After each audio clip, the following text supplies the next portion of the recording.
sabu commune ɗi kayitaji ɗi jogiɗa noon KGS entreprise ɗillowo e jeeygu terrain ji Dakar Thiès Dias 300 225 150 mètres carrés titre foncier bail délivration kayitaji labɗi jobdi mum musani woni hen aɗa wawi yobdi 50% keddiɗo joɓa ɗum e nder lebbi jeegom woni hen aɗa wawi fuɗɗade joɓa ko heddi ko nder lebbi sappo e ɗiɗi ko ɓuri ko weldemi keɓe mballo neɗɗo caɗele terrain mum hayso sodani e maɓɓe wonande jiɗɗo hen ko laaɓi ɗum yo noddu caggal indicatif waalo fendo 33 6 59 44 08 07 bandiraɓe mi yeehi KGS jehen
bismillah ko wona sowna yayam guertol sa jogui guertol ñallum ko yiiɗa ngir sukol ha joni sima yayam guertol ɓe nangu kalis ma mi yeeyani guertoɗo wona pour an wona pour famille mon kala ko takke mon c'est bon sa addinoɗo milliard uji pour yam ƴeewa cofel mi yeeyani min kam goppuɗo mon anani aha hande noon a sohli kam caggal mi woni 3e position ma ka jirriɗo ha tami a ufnaki taw aɗa wawno addorde pompe noon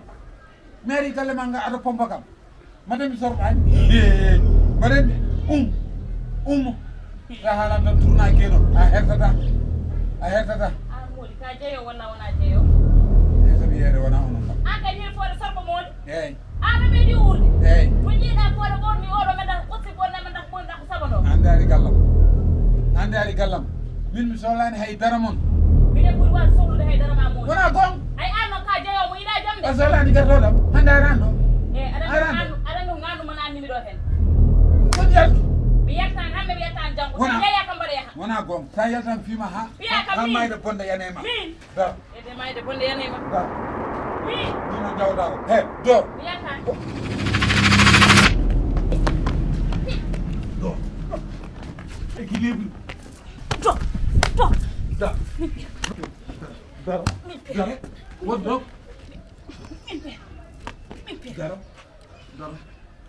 min peer andu min mi wona peer heɓɓe moodi yeehe goore ni ɗum woni sukar Koorka mon miñi ni waɗi kam ɗo anne kadi a waɗi kam ni Allah jarama on jarama oɗon gandi min mala ɓinguel dewɓe sam jogui noon ɓiɗɗo debbo wona ni yaranno nangon nayde noon oɗon piyati koɗon bammon iɗon piit ɗum waɗi bammon oɗon gandi Koorka nangi kam e probléme équilibre ɗe gueɗe ɗiɗi tan nangi kam Koorka e probléme équilibre wallahi sam joguinomo équilibre rétention watta ɗum ko rétention waɗi kam are ɗon ceerno caggal ko rétention no tampima gam ɗum kam ɗi combat ji mbiɗa yeewi hen défecte mawɗo kilifa leloɗo darno no wone jammo gara kaɓɓita seyɗani e galle makko ɗum fof sokki